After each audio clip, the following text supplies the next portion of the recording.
it's already 10:29, so we're late. Right, but So that was our fault.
All right, everybody, welcome to another session of Gentle Chair Yoga with Keith Beasley. My name is Bati Blumenthal. I'm the branch supervisor of the Putterham location of the Public Library of Brookline. We wanted to thank you for joining us today. We also wanted to thank our friends of the Brookline Public Library for sponsoring this program and programs like it. We also wanted to thank our community partners, Brookline Interactive Group, for carrying this program even further than we can. This program is also being streamed live to the libraries and Brookline Interactive Group's Facebook page, Brookline Interactive Group's YouTube page, and local channels RCN and Xfinity, Comcast for Channel 3. Thank you. And now here's Keith. Hi, good morning. Sorry, we got a little late start, but we'll try it. We'll have a good class anyway. So let's start in mountain pose. And so our mountain pose or seated mountain pose is our foundational pose in Hatha yoga. So Hatha is a type of yoga. Yoga means union or wholeness, some people describe it as. And Hatha is really about the physical part of yoga, which is using the body as a vehicle to unite ourselves, our spirit, our mind, and of course the body all together so that they function all together. And a big part of that is also the breath. So in Hatha yoga, we like to emphasize two things are particularly important: posture and breath. So we're going to start with our posture with our seated mountain pose. And notice that the feet are a little bit apart. And that's because it helps to be able to tip the pelvis forward when our feet are a little bit wider than our hips. If our feet are very close together, and you can try this. So sometimes yoga is an experiment. We try stuff and we see what it feels like. I mean, that's part of the yoga process. So when we talked about the physical part of yoga, we're really learning about the differences and what does our body feel like in various things that we do. So if you bring the feet together, you might find that it's a little bit more challenging to sit up when you try to have good posture in this position versus when your feet are wide apart. We have this nice wide stance. It's structurally more like a triangle. And so we're more grounded. But not only that, the pelvis can rock forward more. So turn sideways.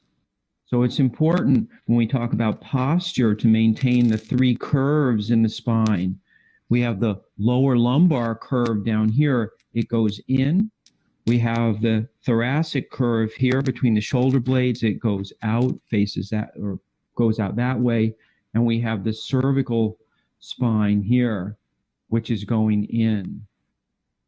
So we want to be able to have those curves. Those are our natural curves, and that's the way the bones in the spine fit together most normally.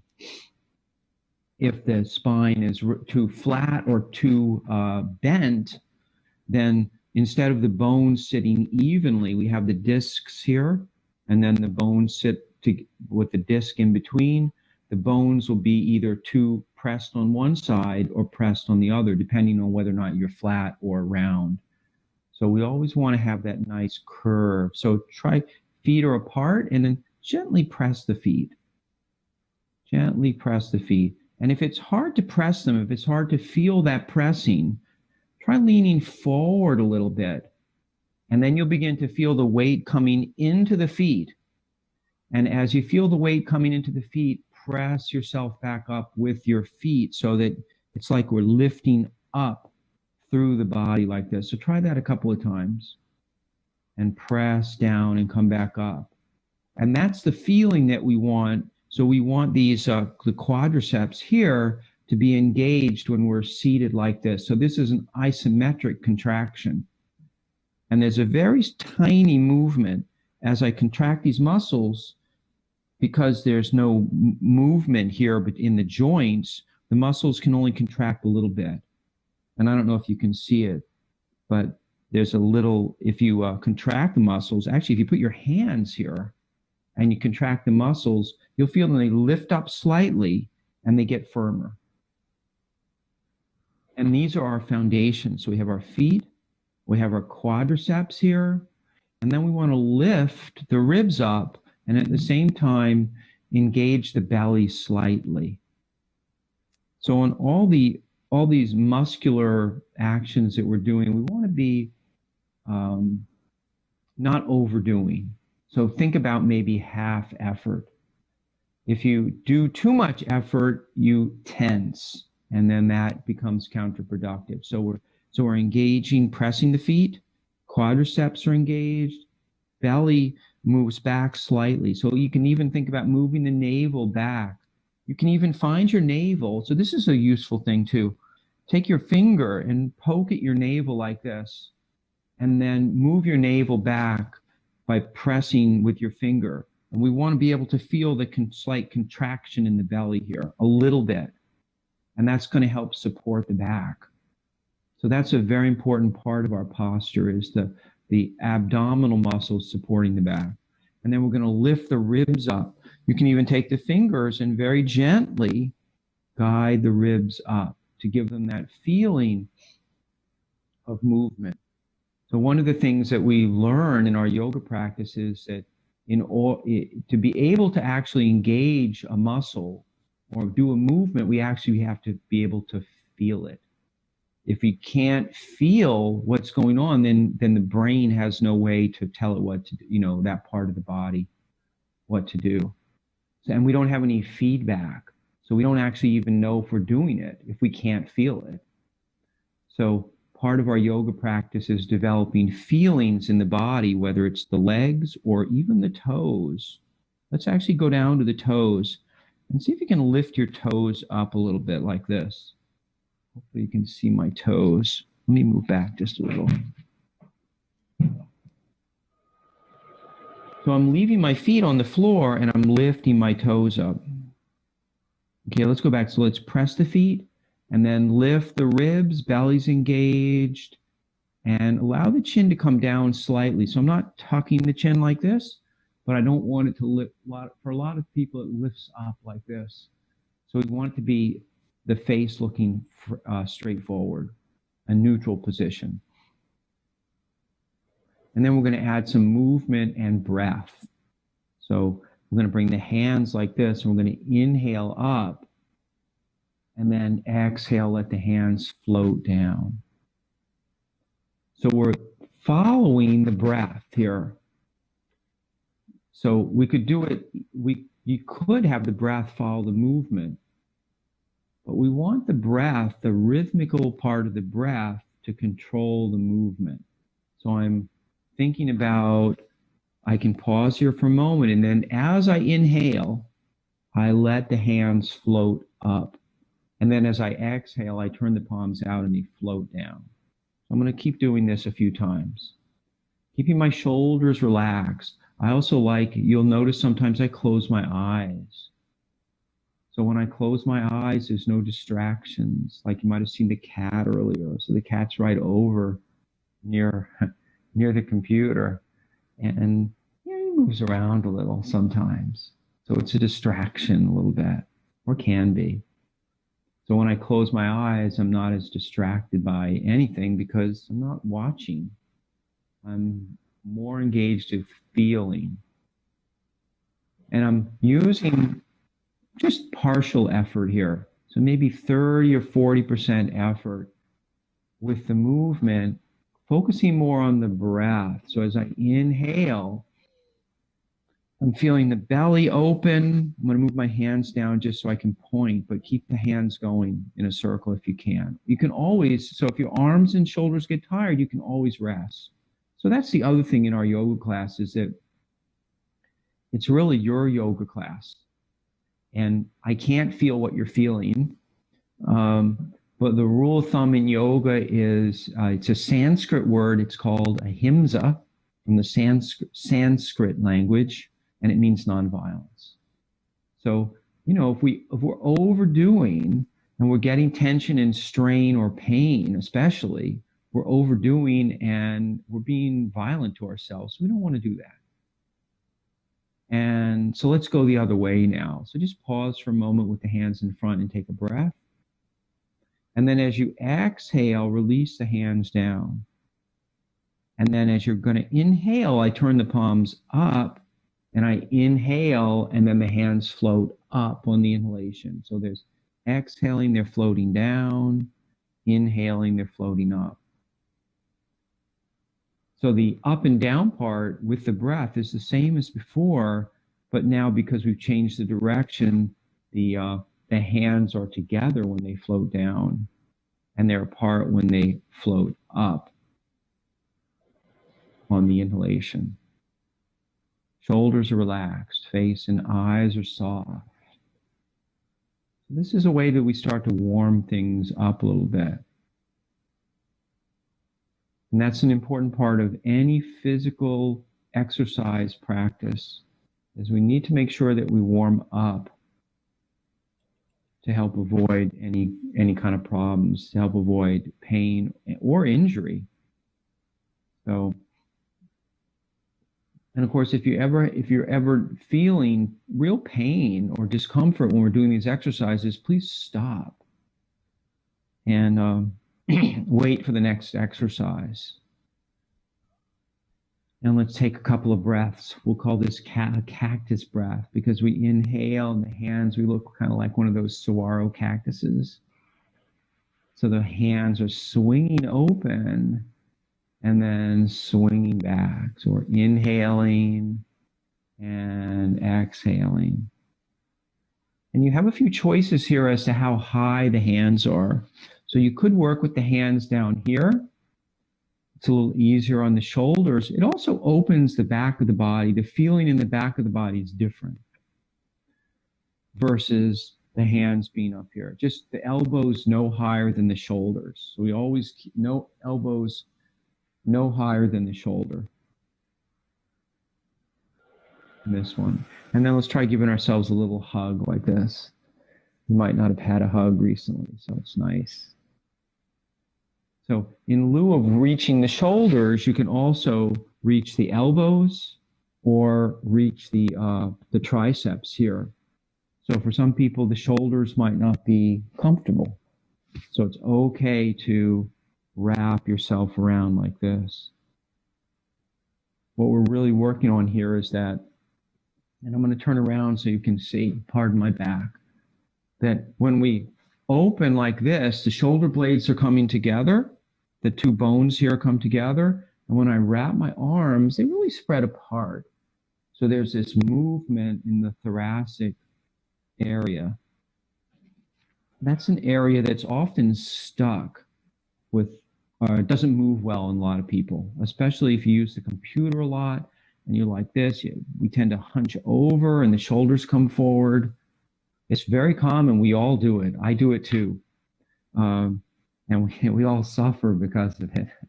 So let's sit up nice and tall and take a couple of breaths.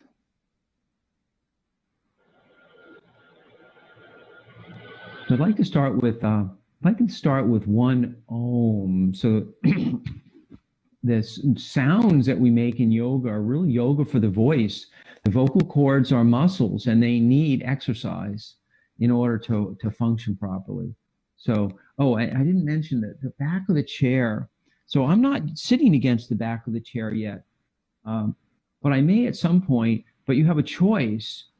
You may want to use the back of the chair for support to help make it a little easier to lift the spine. So we want to make sure that we avoid slumping.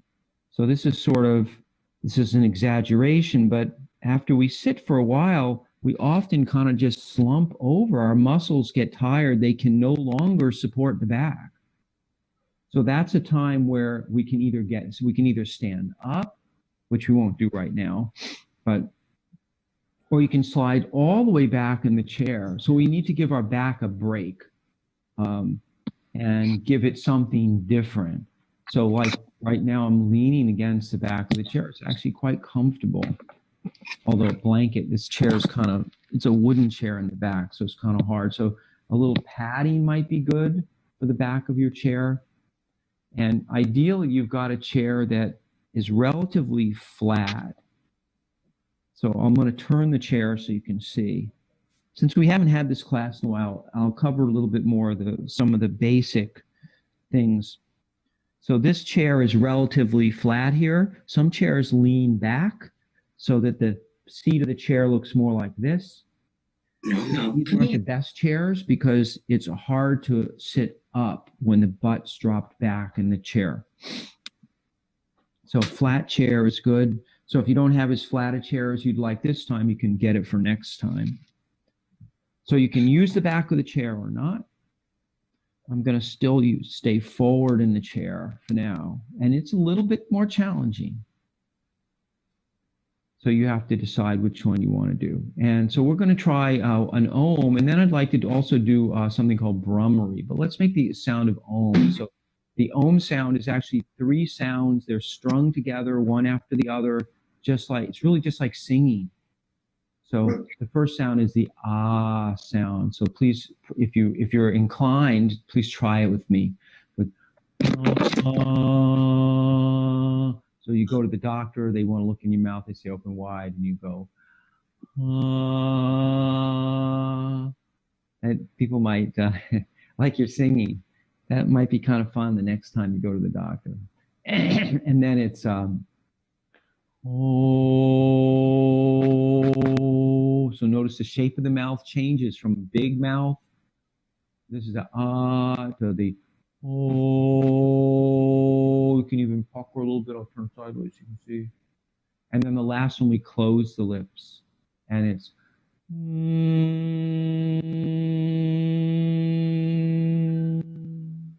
you might even feel the vibrations going up into the sinuses. Sometimes it tickles the nose, or even down into the chest and the heart area. So one of the good things about these sounds is the vibrations they create. So vibrations are good for our body. They can be stimulating and nourishing for our body. So let's try that sound of Om one time together. So we'll breathe in a normal, natural breath in.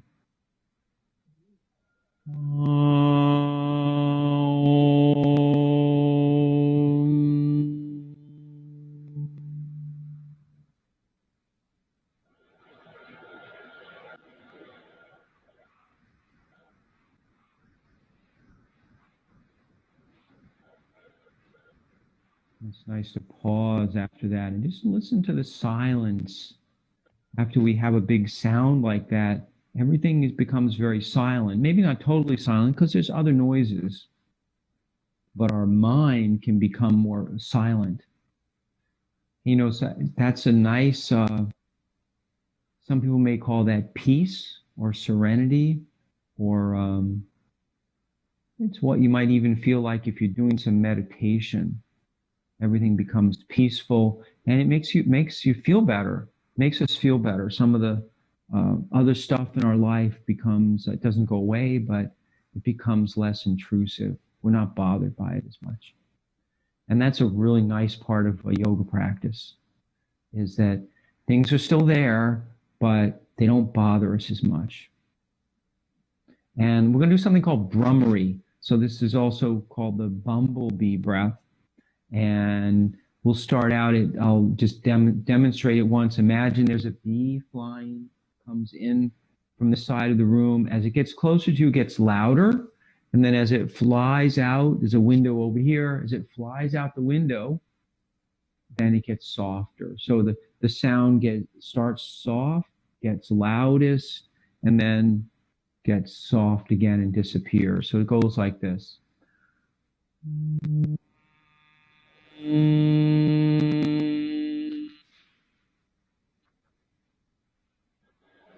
really just like kind of like if we'd make the sound of a bee.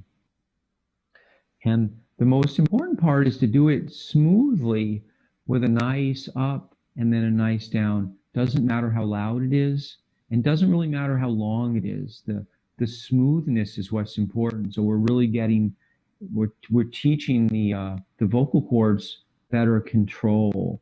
And if we do that and we practice over time, it gets longer naturally without us actually doing anything. And it gets louder without us doing anything because of practicing. So let's try that a few times. We're going to do it. We're going to start together, and then we'll do it for about 30 seconds. And when you're finished with one Brahmari, with one bee flies by, let another bee start to fly by. And natural breathing. So we're not you don't have an Ungestuf breath here to start with so you can do it longer. It's a natural breath. That's an important part. If your breath is too big, it creates tension and it makes it actually harder to make the sound and harder to maintain a smooth sound. It also strains not only the body, but the mind is straining to try to do it what we would say is right. And that's the opposite of what we want. We want the mind to be relaxed, and we want that balance, right? We want balance of ease and effort. So there's a nice balance. One isn't overpowering the other. So let's try it. So we'll inhale. And remember, so we'll go for about 30 seconds. So breathe in.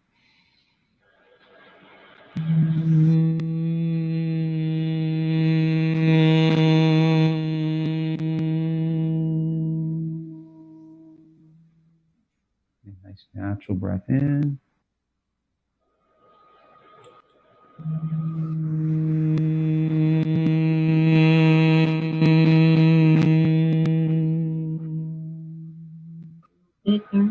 Two more.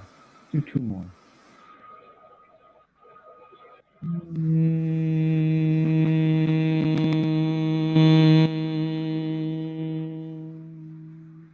And one last time. Natural breath in.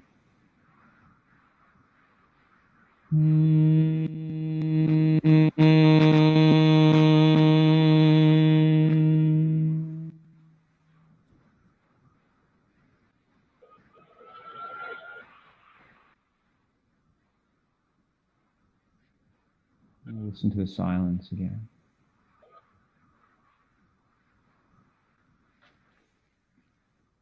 Sometimes after that, a little sip of water is good too. You may also find that it causes you to cough a little bit, or you get a little phlegm from doing it. That's normal when you begin. So let's yes. Did somebody have a question? No. Okay. Let's start by rocking from side to side. So there's a little more warming up, and then we're going to do all the joints in the body. So if you have arms on your chair, you just need to be careful. Start thinking about lifting the foot up slightly. So when we lift the foot up, I'm just going to hold my foot up, but you should keep rocking back and forth. We're engaging all the muscles along here, all the side, the quadricep, the hip flexors, and the muscles running up the sides of the body. You also might feel the weight shifting in the buttocks and the sitting bones. So the sitting bones are at the base of the pelvis.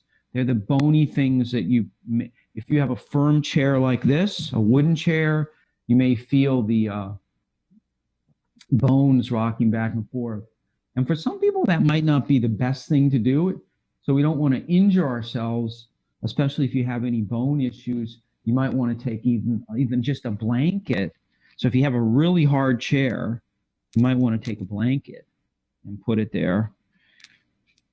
Something relatively firm, though. So you want padding, but not being squishy.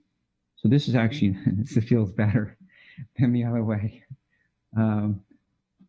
And then we're going to let's add the arm to it too, like we're climbing up, And if you want, if your shoulders feel okay, you can even reach a little higher. This also requires a little bit of balance. If you slow it down a little bit, you'll find that balance even more, or the required balance even more. And it really starts to work the abdominal muscles. So if you lean over and you hold this position and you'll feel firmness here in the belly. And the sides of the body. And that's actually good. So remember, if you're starting to feel like your back is getting overworked, if there's any back pain at all, make sure you're using the back of the chair when you do this. You might not get quite as much movement using the back of the chair, just because rubbing up against the chair might slow you down a little bit. And then let's come back and let's rock the feet. So we're going to do all the joints in the body, starting by rocking the feet. And when I'm rocking my feet, I'm lifting the toes up and then rocking all the way back until the heels come up. I'll turn sideways so you can see. I'm rocking, and I'm really feeling the bottoms of my feet here. I want to focus. So remember, we talked about Hatha yoga being a physical, getting connected to our bodies so that we can actually feel things. In order to move my toes, I have to be able to feel my toes. If my toes, if I can't feel them, then I can't move them. And the same with the feet. So sometimes we wear shoes so much that it's really, our feet we don't feel them very much, and the toes don't move very much. So if you want your feet and toes to move better, then try something like this where you can begin to feel. You can begin to feel, and it takes time. This won't happen in 1 or even 2 classes. If you practice regularly, you can build up the feeling in different parts of the body that you don't feel so much right now. It'll probably take weeks. It could even take longer.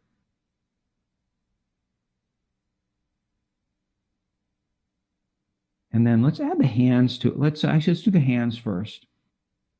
So practice with the hands like this, opening and closing. And then we're going to do the hands and the feet together. So as I close my hands, the fist I make is a soft fist. I'm not squeezing. It's not like I'm going to punch somebody. So I'm opening. Notice how the fingers spread apart, and then I'm closing.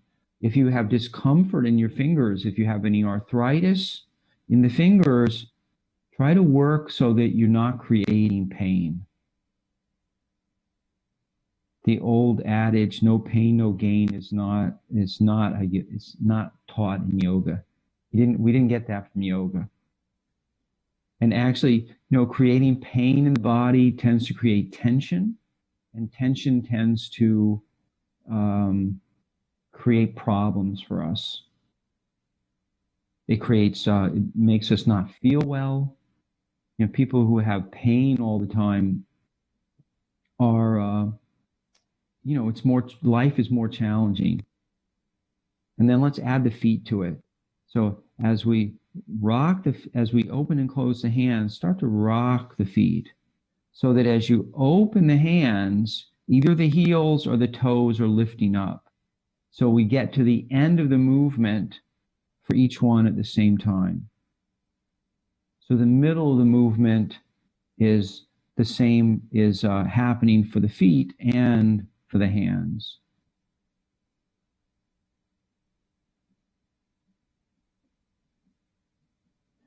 And see if you can begin to feel it rather than think about it. So I'm not thinking about it, I'm feeling it. So we use a different part of the brain. We have an analytical side, and then we have the more creative or the more feeling side. So I want to use that feeling side. Now let's go ahead and let's do this. Let's scoot back in the chair. We're going to do rolls. Start with the ankles. Roll the ankles around, and then roll the wrists around. And then see if you can get them to work at the same time. So they're circling at the same rate. They're circling at the same rate. If you put the hands directly in front of the feet as you're looking down, that can help. Because then we can actually see, we can kind of line them up as they're going around. Let's go the other way. And see if you can feel the wrists and the ankles. Once you see them going around, try closing the eyes and then see if you can feel them with your mind going at the same pace. It might not be exactly the same, but with practice, actually, it gets so it's exactly the same. We begin to feel where our body is in space. We call that proprioception. And that's a skill that can be learned. Some people even call it a sense, to be able to sense where your body is in space. Now let's rest, and let's go ahead and lift up one leg and then the other leg. So we're going to do some leg lifting here, accompanied by flexing the foot back. So flexing means pulling the toes back towards the knee. So this is pointed foot, flexed foot, pointed, flexed. So when we flex the foot, it has this nice way of stretching the back of the leg, kind of stretches the fascia, the nerves, everything stretches down the leg and helps to keep things moving back here. And that's what we want. You know, we sit a lot, and we want our body parts to keep moving. The alternative is not a good alternative. To be stiff and immobile is not good. And it's frustrating too. When parts of our bodies don't work right, they frustrate us. So this is point. Actually, let's just do point and flex on the other foot. I'm sorry. Point and flex on the other foot.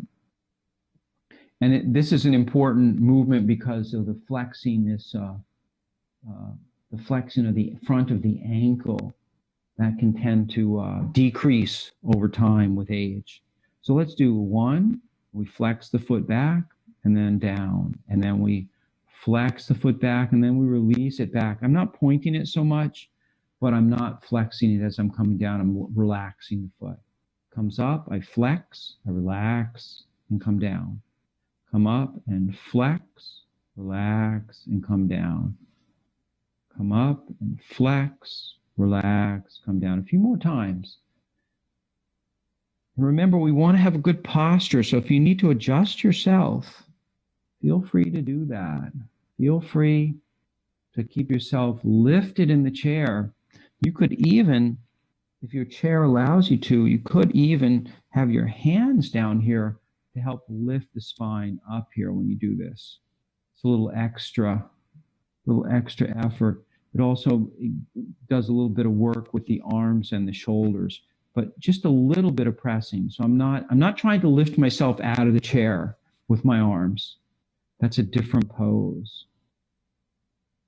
We won't do that one today. I'm not even sure I could do it. And let's add the arm now. Let's add the opposite arm. So as I lift up, I'm going to raise my arm up like this. And I'm going to do the other one. If this bothers your shoulder, try just lifting the elbow up. Oh, so I was going to do opposite. So you could do the same too. So it's your practice. You can decide. What I like about doing the opposite is depending on the side of the body we use, determines the side of the brain that we use. So that when we do one on one side and one on the other, we're actually using both sides of the brain. Think about a connection between the foot and the hand too. Almost like a string, almost like the hand. Imagine the hand is lifting up, and as it comes up, it pulls the foot up. And I'm still flexing the foot when it gets to the top. And then I release it down. And then I do the other side. I'm going to go back and forth like this.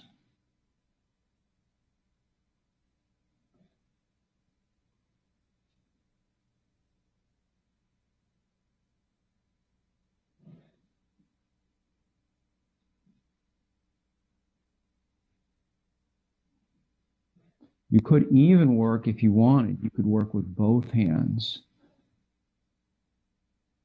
It can be a little bit more challenging because when we do both hands, any imbalances in the upper part of the body tend to interfere with the with the other half of the body. So it's easier, it's a little bit easier, and sometimes more kind of more fun. That I get better movement with just doing one side. But if you wanted to, you could try this with two. It's a little more challenging. And we'll come back down. Let's slide forward in the chair. We're going to circle ourselves around a bit. So we're going to come back to our seated mountain pose. This time, make sure you have a nice wide stance. And we're going to start to circle around. So you can start with the hands on the knees, and then I'm leaning forward from the waist. So I'm looking forward so that my back isn't rounding. I'll turn sideways so you can see. So notice I'm leaning forward so that my belly comes down closer to my thighs. So I'm not rounding like this. We want to keep the spine extended. That's an important part of this movement, is keeping the spine extended, or length, the axial extension of the spine. So I'm not doing a back bend, but I'm keeping my spine elongated as I circle around. And if you want more of a challenge, you can imagine you're stirring something in front, like this. You can even let the hands go to the side like this and go around. So you can vary the arms depending on the condition of your abdomen and your back. Let's change the direction. If you find that your back bothers you from doing this, try making the circles smaller. So sit up more and don't lean so much. You'll still feel the movement underneath. So as I move around, my weight is actually shifting. If I was to draw a circle underneath me, as if I was sitting on something flat, I feel the weight shifting from one buttock to the other, then into one foot, into the opposite foot, into the buttock, into the other buttock. So there's another area where you can feel the weight moving around. As if like when I'm doing my hands like this, my hands are following where the weight is moving. And then I'm going to sit up nice and tall. I'm going to take a couple of breaths. Inhale. And exhale. And remember to change the cross of the arms when you hug yourself. So the top arm will be one arm for one hug, and then the next one switch to the other arm. So this is the other arm for me right now. And then switch back to the other arm, which is now this arm. And then one more time on the other side. And then go ahead and lower down. Let's do the neck. So we're sitting up nice and tall, and we'll release the chin down. So the neck is one of these, we want to be very gentle with the neck. So there's no forcing here, moving the neck. I'm just releasing the chin down and letting the weight of the head stretch the neck. And then when I lift it back up, I'm not going too far back. I'm really just looking up slightly. So I'm not doing this. Please don't do this. Very important not to. So you notice that when you do that, the whole back of the neck gets squashed. We don't want to do that. We want it to feel nice and open. You could even try something you could try is if you interlace the fingers like this and put them on the back of the neck for support, you'll start to feel the neck bending, and then you can release it back down. The nice thing about the hands back there is it actually creates this open space on the back of the neck when I do this. So you only want to do this so if your shoulders feel good when you have the fingers interlaced like that. Don't do it if your shoulders hurt. And then we'll stop and just take a breath. And then we're going to tip the head from side to side. And if you want, you can add a pillow to it. Hands together like this. And then resting the ear on your pillow. This is a really nice, I actually like this. This is very relaxing for me.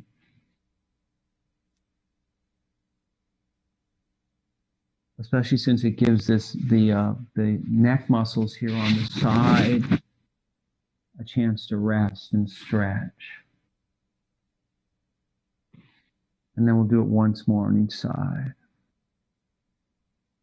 And again, I'm not forcing my head down. I'm just resting it as if I was resting my head on a pillow.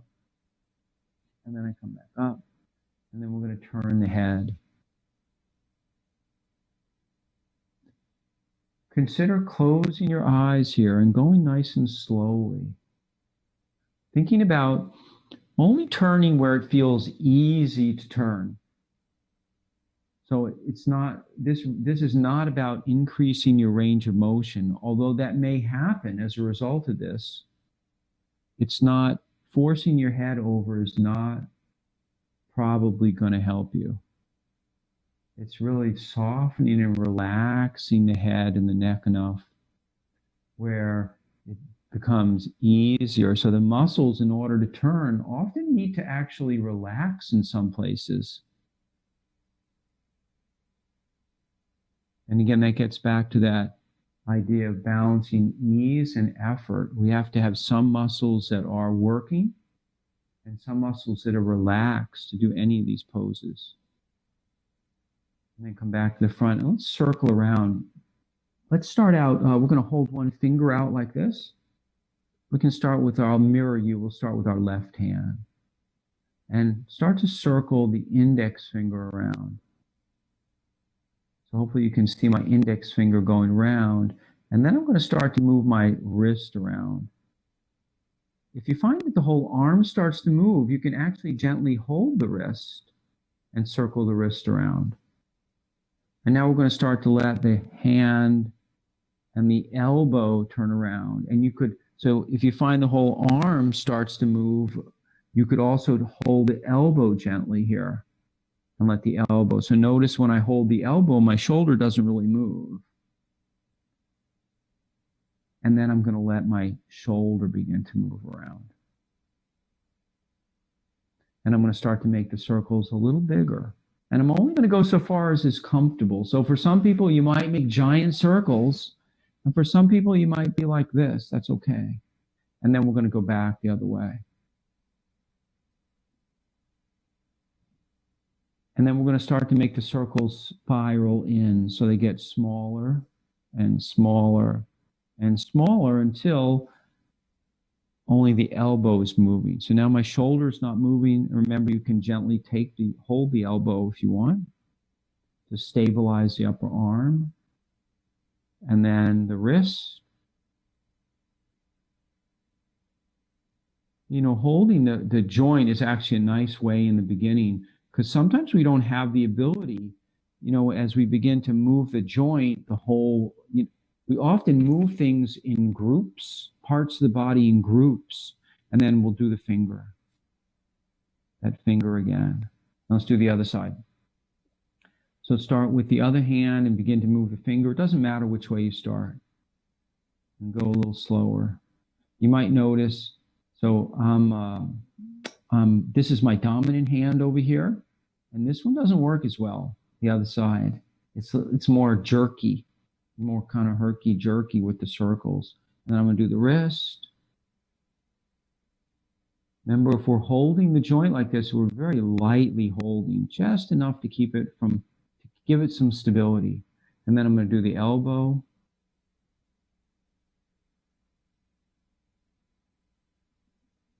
And then I'm going to do the shoulder. So now my shoulder, and I'm going to make the circles get a little bigger. I'm going to spiral out. And then I'm going to start to spiral in the other way. So change your direction and then begin to make the spiral smaller and smaller and smaller until now it's pretty small. And then I'm going to hold the elbow again to stabilize the elbow. So now just the elbow is moving. And then I'm going to try the wrist, hold the wrist. Really noticing that feeling of movement in the joint itself. A nice gentle movement. And then finally the finger.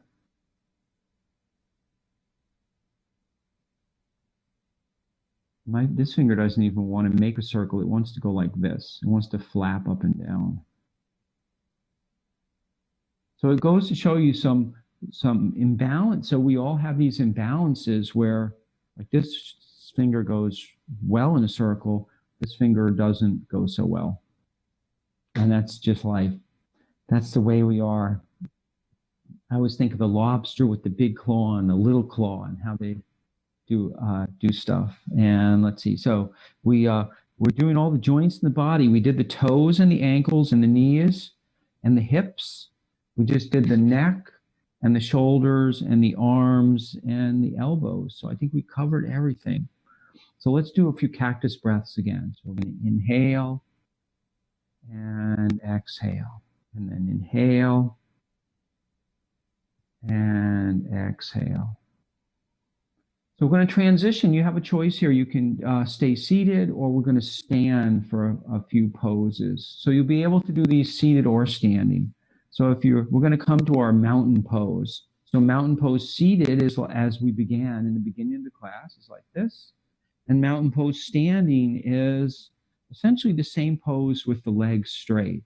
So for this one, if you do have your chair, you may want to have your chair in front of you, or if you had two chairs, ideally, you could have one behind you and one in front of you. So I'm going to move this one to the side and turn a little bit so you can see a little better. So my feet are a comfortable distance apart here, and I'm going to bend my knees slightly and extend. Bend the knees and extend up as I straighten. Almost like I'm lifting myself up. Almost like I'm lifting myself up. And you can do the same thing seated. So if you're standing, continue to do that, making sure the knees are going straight ahead. So I'll lift this up so the kneecaps are going in the same direction as the toes. We don't want them to go out, and we don't want them to go in. We want them to stay, because the knee is a hinge joint. It really only functions forward and back. It's not meant to go to the side. And if you're seated, we're going to do those isometric contractions where we press the feet into the floor, since we can't really, we can't so much straighten the legs here. We press the feet into the floor, but we can still, and let's actually lift one arm up like this.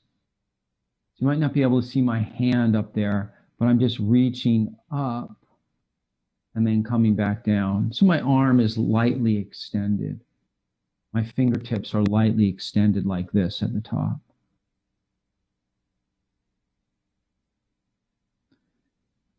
And we're going to do a balance pose. So we're going to do, this is called crane pose.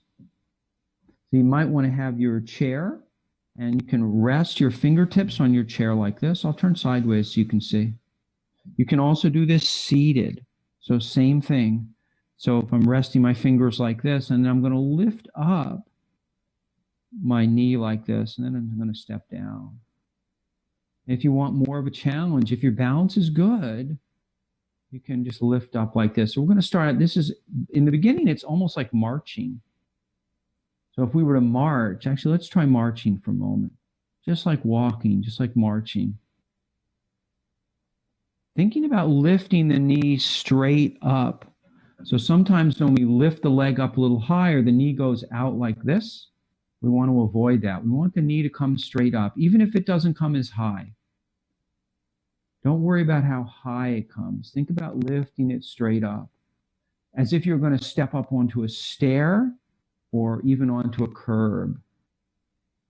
And if you want more of a challenge, the slower you go on this, the more challenging it is for balance. So if you are challenging your balance, you may want to have a chair handy just in case you need to hold on. And if you're seated, so if you're standing, keep going, slowly lifting the knee up. Seated is the same. It's like this. And it requires some balance too when you're seated, because now you've only got the foot and the two buttocks in the chair. And if you want a little bit more challenge when you're seated, you can lean over a little bit more. We were doing something similar to this earlier when we were rocking, but think about lifting the knee up, leaning over and maintaining the balance now just on this one side. And notice how similar these things are, whether or not you're standing or you're seated. They're not the same, but a lot of the muscles that we use and the idea of balancing is really similar. And then step down from it, rest, take a couple of breaths. And then we're going to sit back down.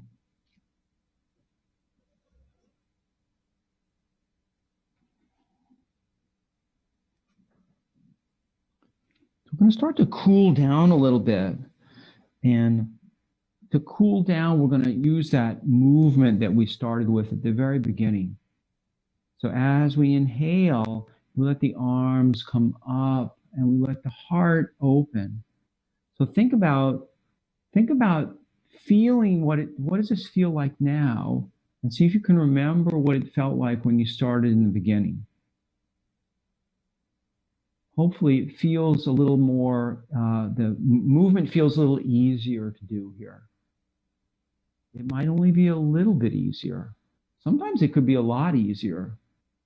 Sometimes after we get moving a little bit and we do some exercising, or the movement in the body seems to open things up a little bit. But it also may just be a small amount, or you might not feel a difference at all, or you might not notice a difference. And let's go the other way. So bring the hands together and then drop the hands and then inhale up and exhale down, and inhale up and exhale down. We're going to find our Savasana pose, our seated Savasana pose. And actually, I'm going to put a little padding on the back of my chair like that. It's a little cooler today, so you might even consider a blanket. Or if you have air conditioning in your house and you're cold, a little bit of warmth goes a long way with relaxation. If you are cold, it's hard to relax. I would say it's almost impossible to relax if you're cold, because your body, the natural response of the body to cold is to tense and to shiver. And of course, that's not relaxation. So maybe a little cover up, whatever you have, something light. You could even use a towel if you wanted, or a sweater. You could put a sweater on your legs or a sweater on your shoulders. Let's take a few breaths like this.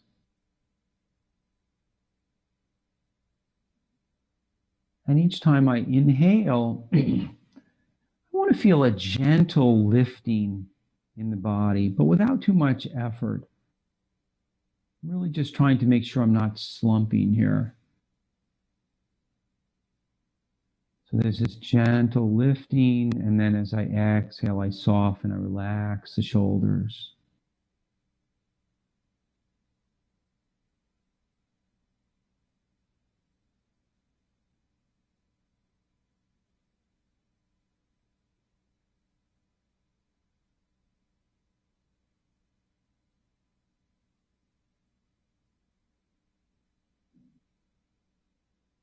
This practice of sitting and just taking a few breaths with the eyes closed, feeling the belly expanding as you breathe in. You could do this any time during the day.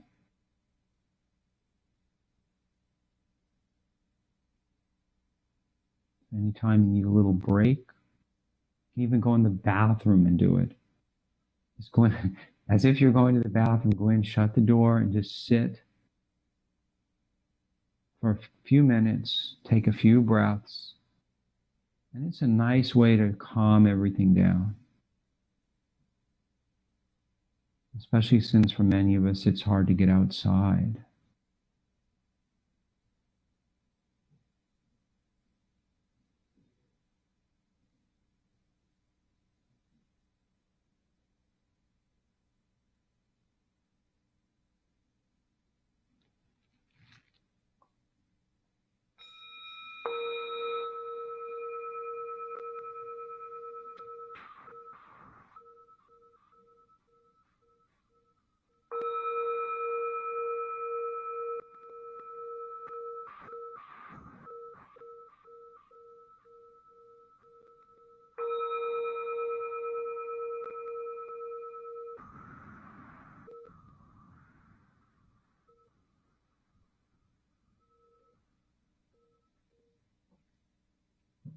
Namaste. Thank you for practicing today.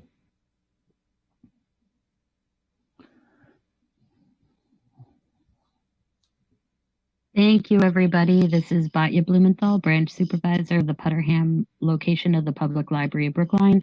Once again, we wanted to thank Keith for bringing us through this practice today. We also wanted to thank the Friends of the Brookline Library for sponsoring this program and programs like it. We also wanted to thank our community partners, Brookline Interactive Group, for boosting this signal as well. Before we leave, I just wanted to make sure that everyone was able to recognize the disclaimer. Participation in this online yoga program could result in injury. Not all exercises presented here are suitable for everyone. These exercises are not intended to substitute for proper medical care or advice. Always consult your physician before beginning any exercise program.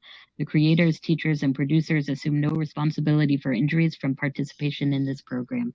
Thank you so much. So I think, so Batya, sorry, we started a little late today, so we will try to start on time next time at 10:30. And are we going to be able to go to 11:40? Do you know? I will double check that, but I believe so. But I will confirm that for next week. Okay. So thank you all very much. Have a great weekend. Thank you, everybody. Thank you, Batya.